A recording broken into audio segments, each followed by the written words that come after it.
Everyone, my name is Alicia Jackson, licensed professional counselor, and welcome to my channel. As today we are reviewing Married at First Sight, season 14, episode 16. My goodness, I am fatigued.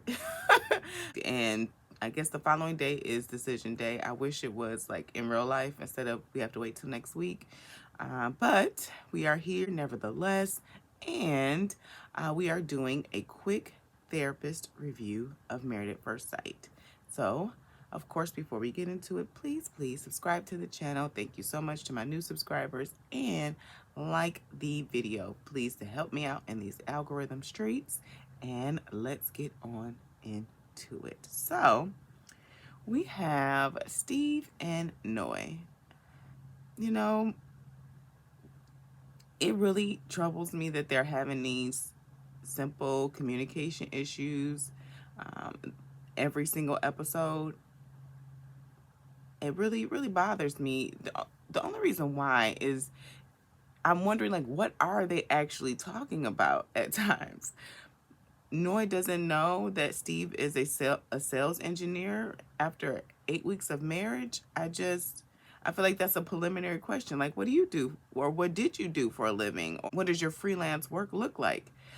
I would hope that would have been a conversation. I'm curious about what Noi's questions are and getting to know Steve, like what they were. Because if I'm concerned about your income, I'm going to ask those questions. I'm going to ask the questions about what you did to save this money, I guess, that we're living off of now. And then also to kind of like dig to see what type of person you are, especially since my concern is your finances. I'm not putting it on Noi.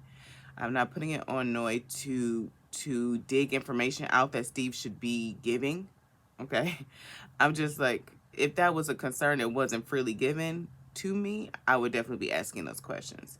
Now, Steve telling her at 8 weeks that he's a sales engineer, I feel like that is also his fault as well. Like this whole, you don't trust me and you don't trust me enough to provide for you even though you've never seen me work. I don't understand where he's at.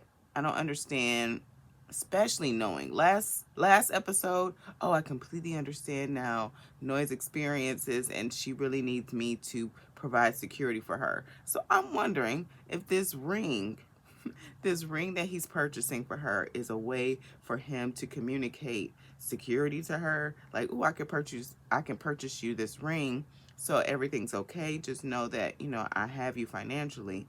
I don't know if that's going to be enough for Noi. And instead of just communicating what his plans are to provide for the family. And I understand why she's hesitant to move in with him. And at the same time, with them having such a hard go of it in the communication arena, them living in separate places, it's just going to make things more challenging. If at 8 weeks you were together, you didn't even know what he did for a living, and then you want to move in separate houses, I really don't know about this couple, and even them sitting with their friends, neither of their friends really gave them, accurate or I feel like meaningful advice to help them propel this relationship forward. Steve's friend was just like, well, she will really appreciate this ring and it's an investment. It is. And at the same time, Noi is wanting a sense of financial security. And then Noi's friend just talking about like that Steve, needs to communicate and needs to have a greater sense of his finances, which she definitely does.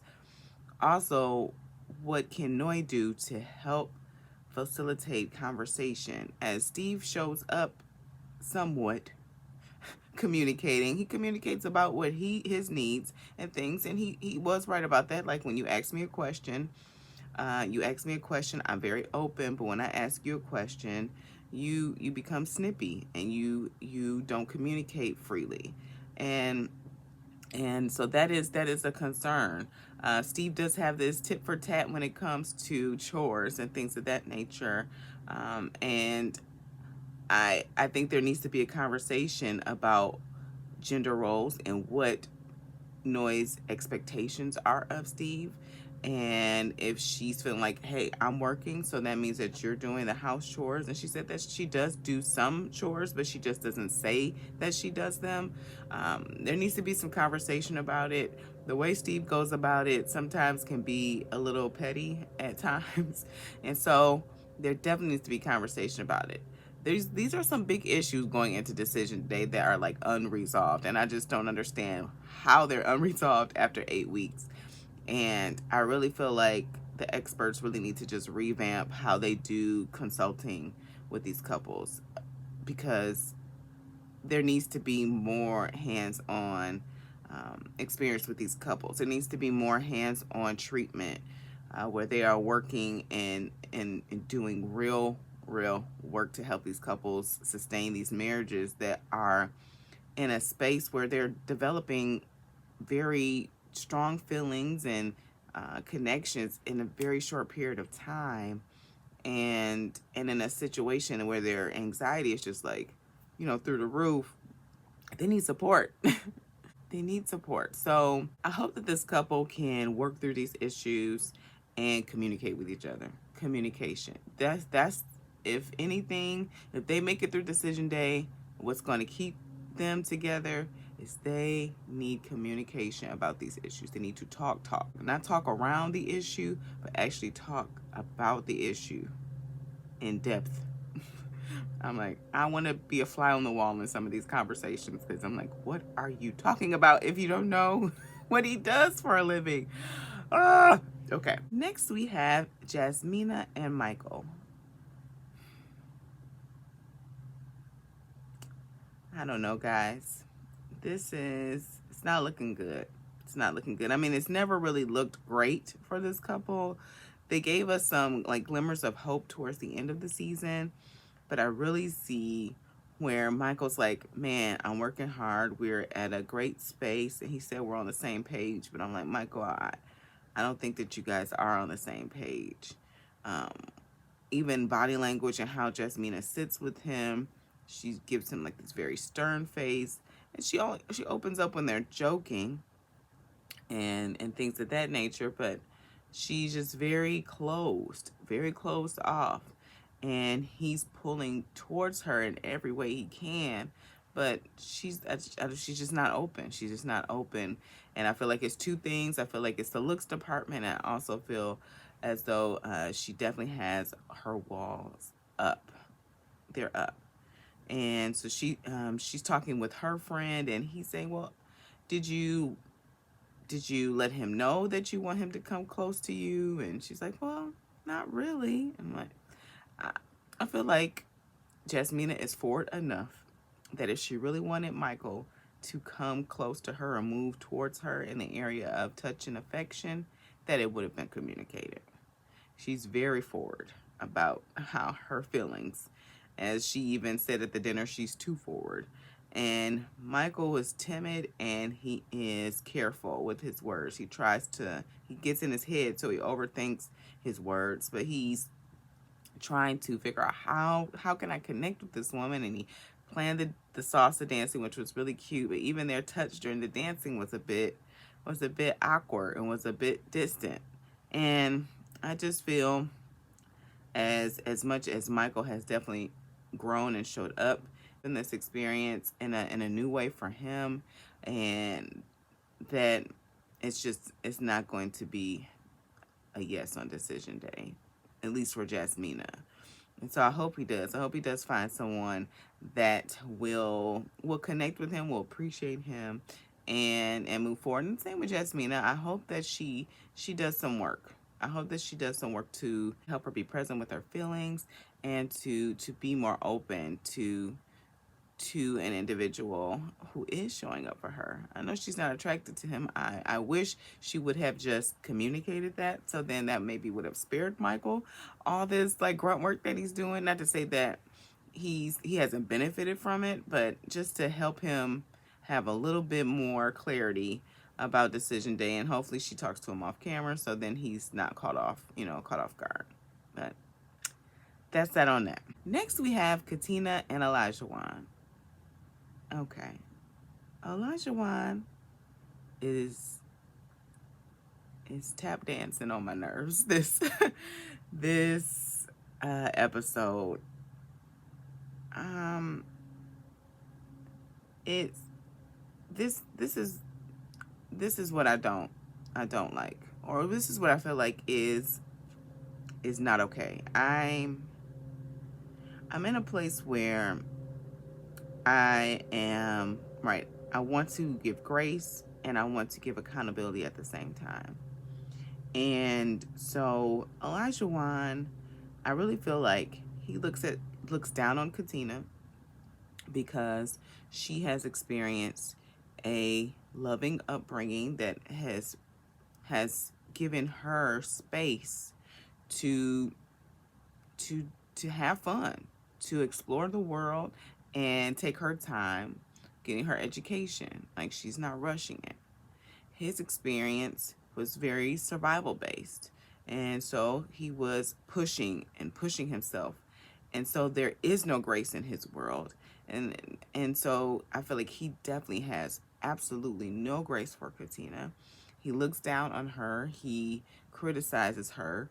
She gives him grace after grace after grace, and is looking at all his strengths and the things that he does well and how he shows up for her, and he's always looking down on her. And I am very concerned about this dynamic in their relationship. And on top of his aggression and his inability to really communicate in a way that considers Katina's feelings, I'm yeah, I'm hoping that Olajuwon says no on decision day. He's communicating it with his words, and even at that dinner, I was just, ooh, I was a bit frustrated with how he was questioning her. He wasn't questioning her as if this was somebody that he cares for when she said he does.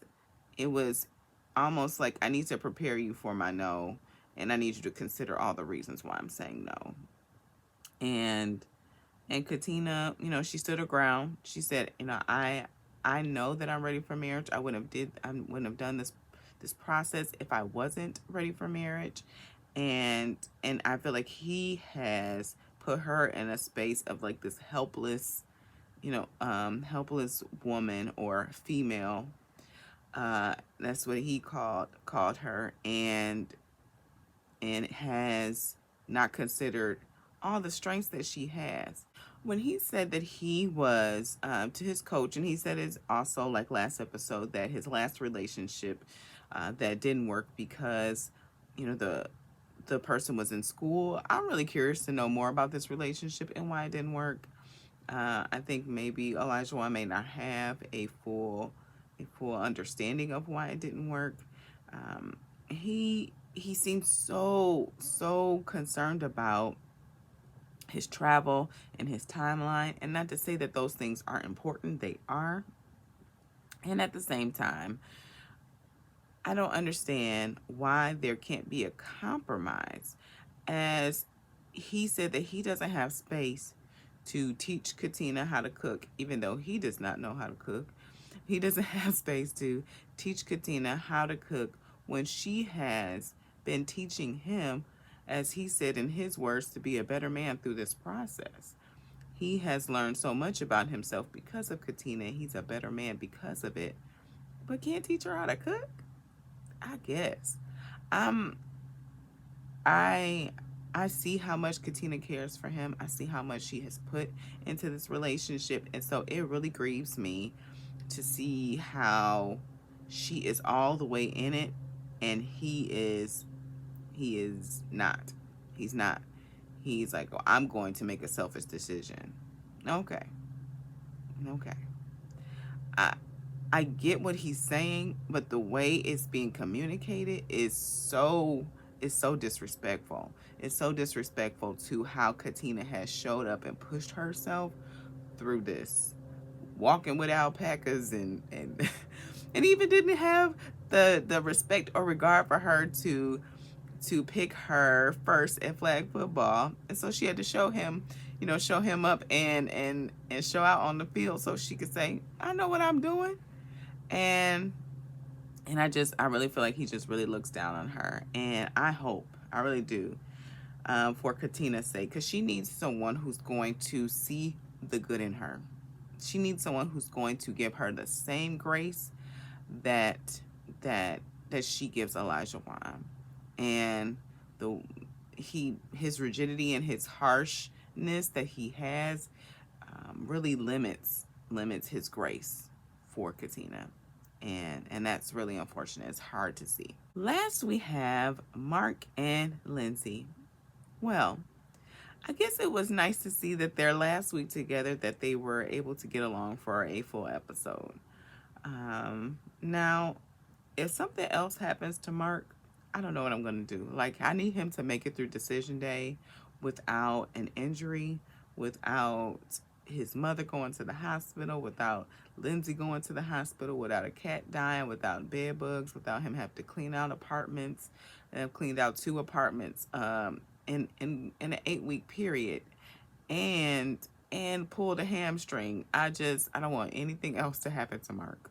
He's already gone through enough. I can't. And Lindsay, forcing him foods. It's so much. He's gone through so much. And now we see where somehow Lindsay wants to put him through a sperm count test for her to make a decision. I'm like, why is this an issue when you guys can't get along for longer than 3 days? I don't understand why we're considering children at this point. But she is, and still infringing on Mark's boundaries. I mean, I really need Lindsay to. There are some areas where she is aware of herself, but there are some areas where she is not present with herself, or maybe she feels like this is how you're supposed to show up for somebody, because she said to her friend, like, she thrives in chaos. And I'm like, I get, she does, and to some degree she shows up, she's all hands on deck, and at the same time she like intrudes, talking to his mother, saying that she's depressed. I'm like, I don't know how much of a relationship that you have with his mother in an 8-week period to tell her that she is clinically depressed. That is a conversation that even me as a mental health professional takes very cautiously and carefully with my clients. So I don't understand how you feel like you have a relationship with this woman to communicate that to her over the phone. I'm at a loss. And to intrude on him, he's trying to pleasure himself in the bedroom, and she intrudes. He's like, can I just have a moment? Like, can I do this by myself? And she's like, well, I'm right here. Oh, okay. So I just can't. He did warm up. He finished it, but she criticizes him. I really, seeing her talk with her friend made me feel like she does not like who Mark is, period. I said it before, but this is like confirmed, stamped.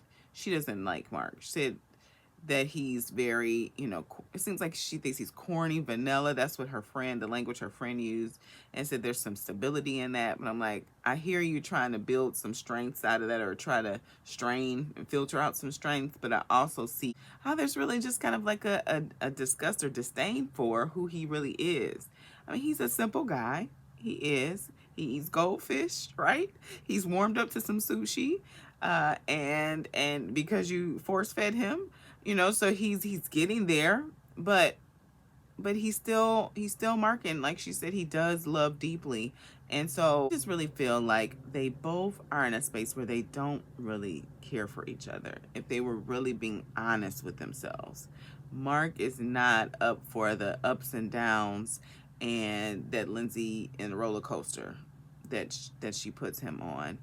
And Mark struggles in the area of communication, and when it comes to a woman relationship, he is always in the responsible pleaser role.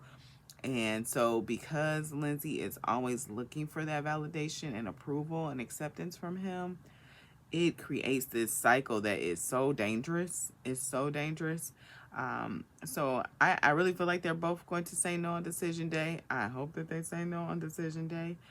But his friend giving him this advice, Mark's friend giving him this advice about, well, just judge her off of this week where she's, just judge her off of this week where she's made progress.